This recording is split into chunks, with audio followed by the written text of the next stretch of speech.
Julgamento do caso Raniel Pedro acontece hoje no Fórum do Barro Duro.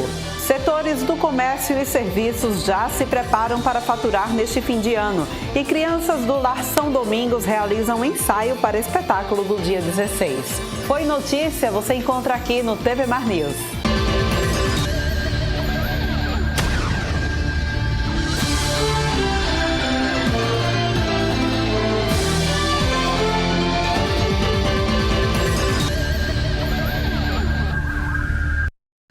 Segunda-feira, 12 de dezembro, vamos iniciando então mais um TV Mar News aqui com a gente, trazendo para vocês, claro, as principais informações do dia para o finalzinho da tua manhã. E a gente vai sempre lembrando aqui para vocês que o nosso programa é um oferecimento do Plano de Saúde Apvida, aquele plano de saúde completo para toda a família, com cobertura odontológica, que consegue cada vez mais entender a necessidade de investir na sua rede de atendimento, é claro, também para melhor te atender. Se você ainda não tem plano de saúde, faz a Apvida, afinal de contas, a Apvida é saúde para valer. E vamos dar aquela conferida também na Gazeta de Alagoas, abrindo agora aqui para vocês a Gazeta Digital. A gente vê então os principais destaques da Gazeta desse final de semana, né, gente? Olha, a gente tem aqui, infelizmente, essa triste notícia, né, desde sexta-feira que a gente vem tentando digerir. Brasil perde nos pênaltis e dar adeus à Copa, e a gente vai comentar sobre esse jogo e sobre os próximos jogos também da Copa. Agora, no nosso programa, no finalzinho do programa, tá bem? Cenário para 2023, o governo garante Alagoas com economia equilibrada e contenção de gastos. Lula anuncia os 5 primeiros ministros da futura gestão. Arapiraca, CPI do lixo é pautada por transparência, afirma relator. Coronavírus cai de primeira para sexta causa de mortes aqui em Alagoas. Número de alagoanos com 2 ou mais empregos cresce mais de 120%. E IBGE, custo da construção no estado tem maior queda no país. Esses são aqui os principais destaques da Gazeta de Alagoas. Se você quer, de repente, se aprofundar mais neles, é só acessar gazetadealagoas.com.br, ser assinante também desse jornal tradicionalíssimo aqui do nosso estado, tá bom? E olha só, gente. A gente viu, né, no último mês, uma criança que morreu por conta de meningite. Já são 5 casos de mortes de meningite aqui no estado de Alagoas. Isso acende um alerta para a CESAL e também a nível nacional, onde aqui no país a doença, infelizmente, não está sob controle. A gente agora vê ao vivo, né, a participação ao vivo de Fernando Palmeira, que traz detalhes para a gente sobre os cuidados que a gente deve ter e, é claro, sobre a necessidade da vacinação. Fernando, bom dia para você.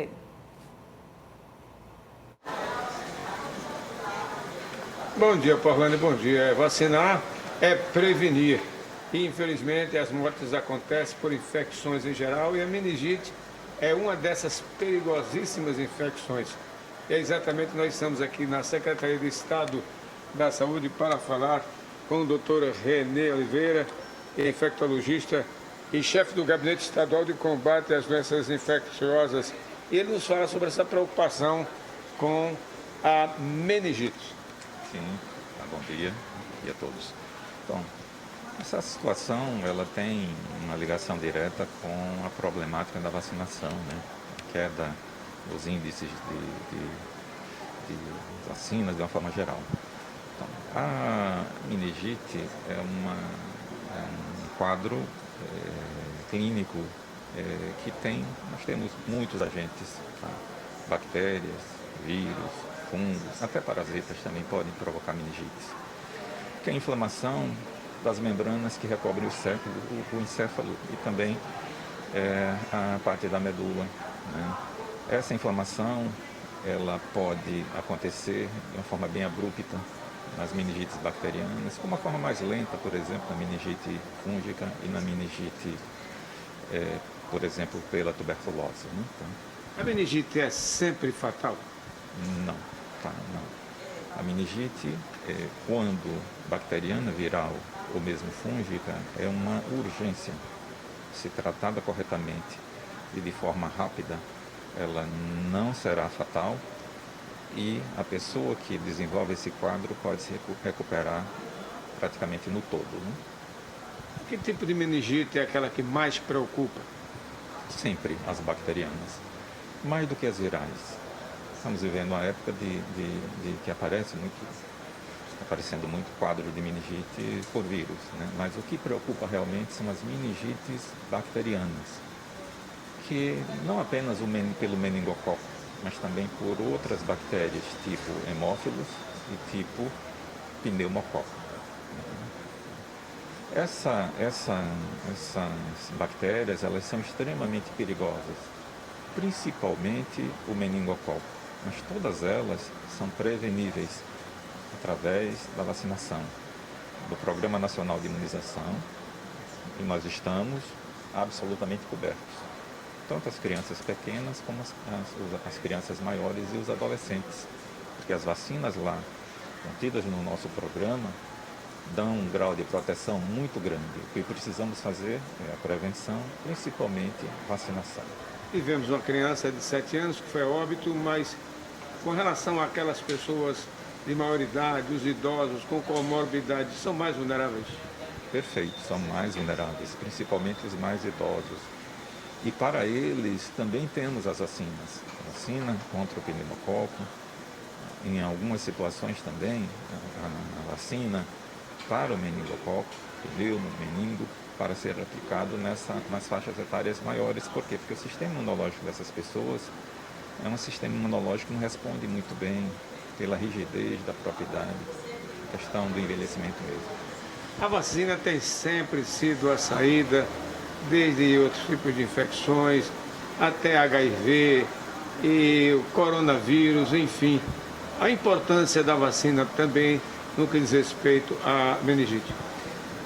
Extremamente importante. Por exemplo, os mais antigos têm lembrança lá do Hospital de Doenças Tropicais, que era um hospital repleto de crianças com meningite. Hoje nós não temos mais isso. Por quê? Porque a vacinação dessas crianças promoveu essa tranquilidade para os pais. A proteção foi imensa e o quantitativo de crianças com meningite é muito pequeno, em comparação com o que foi no passado. Qual é o nosso receio? Que a cobertura vacinal caiu, isso é uma coisa real, e a meningite sempre teremos. O aparecimento de surtos, e esses surtos com uma disseminação muito maior, pode levar várias crianças ao óbito. Nós não podemos deixar isso acontecer. Nós estamos arrefecendo com relação às vacinas, com relação à meningite, ou mesmo o coronavírus com suas cepas, com suas variantes? Infelizmente, às vezes procuramos causas, são muitas, do porquê da cobertura vacinal ter caído tanto no nosso país, porque o Brasil sempre foi um modelo para o resto do mundo com relação à vacinação. Caiu. Várias causas. Falamos a respeito da dificuldade dos pais levar as crianças para os postos de vacinação, porque o horário é inadequado. Às vezes a questão do acesso, às vezes a problemática do armazenamento das vacinas, uma série de coisas. E principalmente agora, nessa época tão difícil que estamos vivenciando, as mensagens falsas, né, que vão de encontro à ciência e acaba levando a nossa população a acreditar naquelas mensagens inadequadas e promover o que estamos vendo hoje, né, tá? A possibilidade de retorno do sarampo, que já retornou, a possibilidade do retorno da poliomielite, que está a caminho, um retorno de pelo menos 40 anos para o passado difícil, né, tá? Que nós lembramos muito bem, principalmente, por exemplo, com relação à poliomielite, as nossas crianças morrendo pela poliomielite ou ficando com problema de locomoção, né? Doutor Renê, agora é hora da gente colher da autoridade de saúde, doutor Renê, que é do gabinete, que está combatendo sempre essas infecções, orientar da melhor maneira possível agora a comunidade para encontrar o posto, a unidade de saúde, para não prescindir, por hipótese alguma, de todo e qualquer tipo de vacina nesse momento. As vacinas, elas são seguras, elas são eficazes. Agora, a nossa problemática maior é a Covid-19, na verdade, né, tá? Nós temos as vacinas de 6 meses, a idade mais avançada, vacinas seguras, vacinas eficazes, de acesso até relativamente fácil. A nossa recomendação é para que a nossa população, principalmente os pais e os responsáveis, levem as suas crianças para se vacinar. os adolescentes e os adultos jovens procurem completar o seu quadro vacinal com a terceira dose. Quem tem mais de 40 anos, busque a sua quarta dose se ainda não tomou, busque a terceira dose, complete o seu quadro vacinal. Porque hoje está mais do que comprovado. Quem toma a vacina, pegando o Covid novamente, terá um quadro muito mais leve, um risco menor de caminhar para o óbito. As infecções estão aí e ninguém pode dizer que está livre disso, mas a saída é vacina. Mesmo nesse arrefecimento ou nesse momento em que estamos, talvez, quem sabe, esquecendo de vacina, principalmente o coronavírus que está aí presente de novo. E todos esses tipos de infecção que foram aqui bem colocados por um técnico abalizado e especialista. Portanto, a ordem é vacinar, é continuar vacinando e cobrando vacinas para a comunidade. Aqui da Secretaria de Estado da Saúde, com as imagens de Flávio Santos, Fernando Palmeira para a Telemar da organização Adoni Melo, canal 525 da RET. Claro, a gente segue com você, Orlando Santos, no TV Mar News. Muito obrigada, Fernando, pelas suas informações. Gente, a vacinação salva, né? E salva em qualquer doença. A gente fez aí uma grande campanha para a vacinação contra a Covid-19, mas é importante a gente atentar também para o calendário vacinal de uma forma geral. Infelizmente, a gente tem visto voltar aí doenças que já estavam extintas aqui no nosso país por conta da falta de vacinação. A gente pede, é claro, atenção redobrada aos pais para a caderneta de vacinação das crianças e também o engajamento de toda a população, seja criança ou adulto, nas campanhas de vacinação que são organizadas pelo Ministério da Saúde. Afinal de contas, o Brasil é referência em vacinação e a gente não pode perder esse posto. A gente continua falando sobre saúde, viu? Você sabe quais os deveres de planos de saúde nos tratamentos complementares? O que pode e o que não pode? Vamos conversar agora com Juliano Pessoa, que é advogado e especialista em saúde, e ele vai tirando para a gente essas dúvidas, viu? Juliano, bom dia. Mais uma vez, seja bem-vindo aqui ao nosso estúdio. Primeiro, vamos explicar para o pessoal o que são os tratamentos complementares. Eu acho que a gente fala tanto essa palavra, mas esse termo, né, muita gente não sabe o que de fato é tratamento complementar. Bom dia. Bom dia, Paulano. Bom dia quem nos assiste. Na realidade, o tratamento complementar, a gente pode trazer um exemplo prático aqui das terapias mais diversas que existem aí, que são inseridas nesse grupo, né? A gente vem tendo um dilema grande, por exemplo, no ano de 2022, em relação às terapias em gerais, voltadas para algumas síndromes, como o transtorno do espectro autista, por exemplo, foi muito debatido durante esse ano, mas nós temos uma recente também que é em relação à ecoterapia, por exemplo, que vem sendo bastante utilizada, tem reconhecimento do Conselho Federal de Medicina, tem legislação no país que regulamenta essa intervenção terapêutica desde 2019 e as operadoras, por exemplo, permanecem indeferindo esse tipo de terapia. Então, são tratamentos como esses que assessoram, né, o tratamento medicamentoso e outros tratamentos que o médico prescreve para o paciente. Qual o dever, então, dos planos de saúde exatamente para a oferta desses tratamentos complementares? Veja só, o grande detalhe hoje, Orlando, é que desde esse ano, só para fazer uma linha do tempo aqui para quem nos assiste, veja, em junho, agora 2022, nós tivemos uma decisão do STJ, que fez uma interpretação de que o rol da ANS seria taxativo. Isso criou uma comoção geral, uma mobilização social, e o Congresso Nacional criou uma lei, editou uma lei posterior a essa decisão, eliminando essa lacuna. Então, por força de lei, agora, nós temos a determinação de que aqueles tratamentos e aqueles procedimentos elencados na lista de procedimentos de cobertura obrigatória da ANS é referência básica. Não estão ali contidos todas as possibilidades de cobertura. Então, em regra, inclusive com interpretação direta da legislação, o que é que deve ser coberto? Todas as patologias contidas nos CIDs e os seus tratamentos. Então, se o profissional médico aferiu naquele caso concreto a necessidade, ou seja, que existe algo indispensável na manutenção da saúde daquele paciente, não cabe ao operador indeferir, regra geral. Mas, infelizmente, não é o que os usuários se deparam no dia a dia.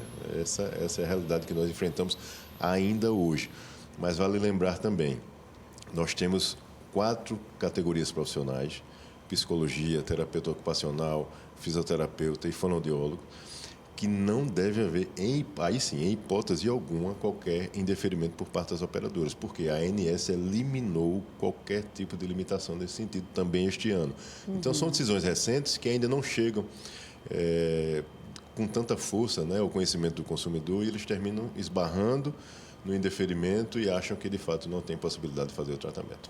Porque, afinal de contas, né, os planos de saúde querem continuar lucrando, né? Eles querem lucrar cada vez mais. Se está lucrando, para eles está ótimo. Então, o que acontece? Se o médico pede, caso o plano de saúde não esteja, então, fazendo valer, né, essa lei, eles passam a cobrar, eles cobram para esse tratamento, é isso? Não, na realidade, eles não cobrem, né? Eles, Só por não exemplo, faz. no caso da ecoterapia, eles alegam que não faz parte do rol de cobertura obrigatória. E aí, por isso, ele nega. Mas é como nós falamos, nós temos uma lei que diz que aquele rol é referência básica. Se é referência básica, se o médico entendeu e justificou a necessidade daquele paciente fazer um procedimento que não consta no rol, deve haver sim a cobertura. Esse é que é o grande detalhe. Porque o que é que a legislação exige? Apenas um dos requisitos: que tenha a questão da eficácia científica comprovada, o tratamento que ele está prescrevendo, que exista a indicação de repente da Conitec, que é quem faz, a comissão que faz as inserções no SUS, ou que haja também uma recomendação por parte de alguma outra reguladora de renome internacional equivalente à nossa Anvisa. Então, um desses requisitos existiu, é motivo para se ter a cobertura fora do rol. Então, é isso que as operadoras precisam entender e aceitar. E o Poder Judiciário, Orlando, vem reiteradamente determinando que as operadoras façam, sim, a cobertura desse tipo de tratamento, porque é o médico assistente que sabe a necessidade do paciente, como a gente sempre martela aqui. Pois é, agora essa celeuma, a gente já que falou de médico aí, essa celeuma acaba atrapalhando muito a vida dos médicos também, né, Juliano? Porque imagina só, vai e volta, e de repente ele não se sente tão à vontade para passar os tratamentos que são necessários para algumas doenças. Exato, Paulane. E veja, além dessa questão do constrangimento, vamos chamar assim, né, que pode causar para o próprio profissional, você tem também um dilema envolvendo o próprio tratamento. Algumas patologias, a gente citou aqui o autismo, são crianças que precisam ter uma abordagem muito delicada, são crianças que são difíceis de criar vínculo com o próprio profissional que está assistindo. Então, muitas vezes, ela demora meses e meses construindo aquela relação com o profissional que está fazendo a sua assistência, e o retardar ou qualquer obstáculo que é criado aí no decorrer dessa abordagem, desse tratamento, pode causar um prejuízo para o paciente. A gente se depara muitas vezes, por exemplo, com alguns descredenciamentos de profissionais. Então, veja, uma criança dessa, ela demora meses, como nós falamos, para ela criar uma relação com o profissional. Depois que ela conquistou, né, a criança, esse profissional muitas vezes é descredenciado do plano. Isso causa um prejuízo enorme para esse tratamento. São crianças que demoram a evoluir no tratamento e essa evolução não pode ser perdida. Esse é o grande detalhe. O retrocesso é gigantesco no dia a dia dela. E existem casos, também aqui deixando a informação para quem está nos assistindo, existem casos, sim, de possibilidade de cobertura, mesmo que aquele profissional não conste mais na lista de credenciados junto à operadora, bem como também existe possibilidade de cobertura extra-rede credenciada, até da instituição hospitalar. Naturalmente é exceção, não é regra, mas se for demonstrada a especificidade daquele caso concreto, a necessidade daquele caso concreto, se demonstrar que a operadora não tem como assistir a contento, há sim a possibilidade de existir essa cobertura. Muito bem, então a gente tem aqui, olha, uma lista também, né, dos procedimentos que não são obrigados os planos de saúde a cumprirem. Por exemplo, tratamento de rejuvenescimento, é importante a gente frisar isso, né? Transplantes, à exceção de córnea, rim, medula óssea e os autotransplantes osteomiocutâneos, por exemplo, né? Gente, que nome difícil, desculpa, viu? Tratamento clínico ou cirúrgico experimental, procedimentos clínicos ou cirúrgicos para fins estéticos.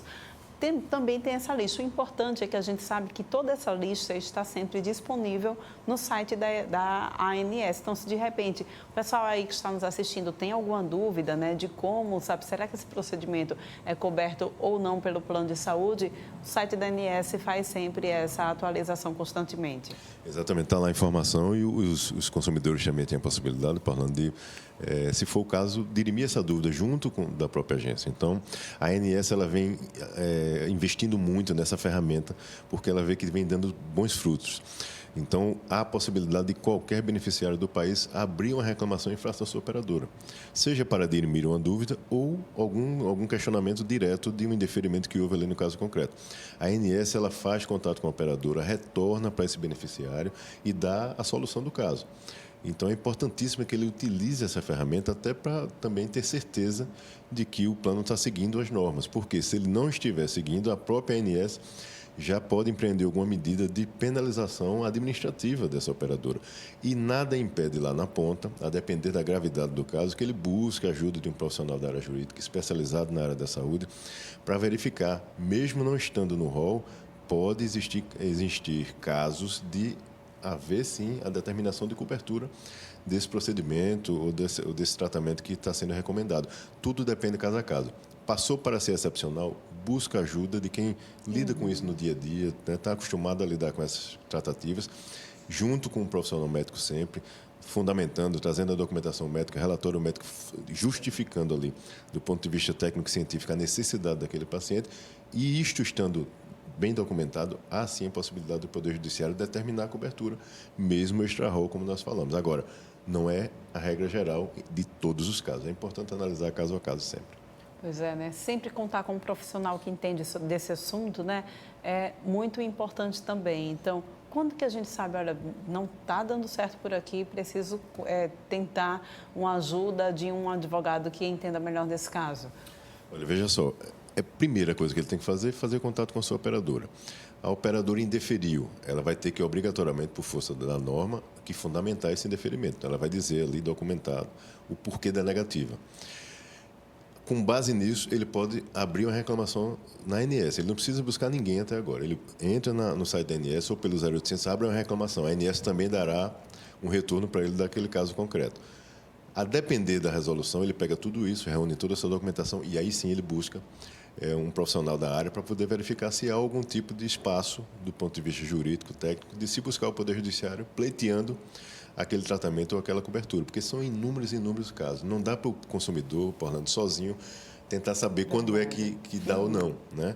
Nós temos casos, por exemplo, de procedimentos cirúrgicos, onde o plano cobre a cirurgia, mas não cobre os materiais que foram requeridos pelo profissional.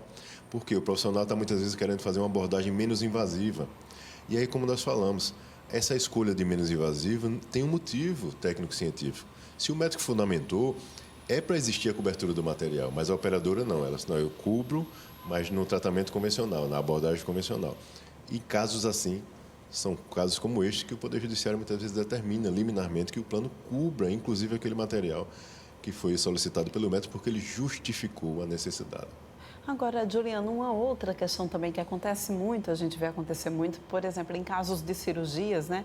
O médico, ele está coberto pelo plano de saúde, mas o médico diz, olha, mas a minha equipe de anestesista, enfim, não está coberta. E por que isso acontece tanto? Olha, a gente precisa ver, assim, primeiro, as condições que isso acontece, né? Regra geral, tudo tem que estar abarcado pelo contrato daquele plano. Mas se há algum tratamento diferenciado, de repente, que foi acordado ali entre o paciente e o seu médico, pode existir esse tipo de coisa. Porque o que acontece muitas vezes, o parto acontece muito isso, né?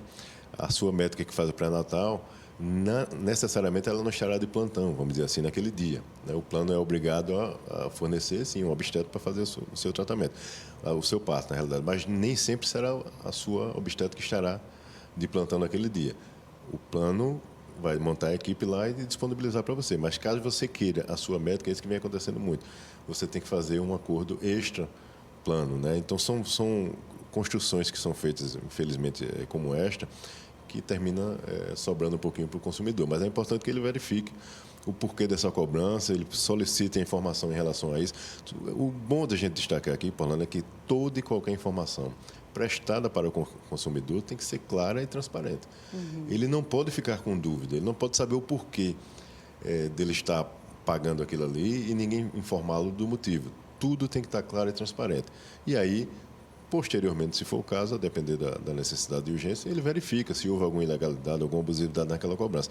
Nem toda cobrança extra será abusiva, mas algumas vezes ela pode ser abusiva. Então é importante que ele olhe, se documente, peça a comprovação do pagamento que ele fez fora do plano de saúde, peça nota fiscal, peça recibo e deixe tudo documentado. Caso exista alguma abusividade, ele poderá, sim, ter tempo, tranquilamente, de analisar após o procedimento e, se for o caso, pedir o ressarcimento até do plano de saúde. Nada impede isso. Muito bem, então. Muito obrigada, Juliano, mais uma vez pela tua participação aqui. Eu que agradeço, estarei sempre à disposição. Bom dia para todos. Vamos agora para um rápido intervalo, daqui a pouquinho a gente volta.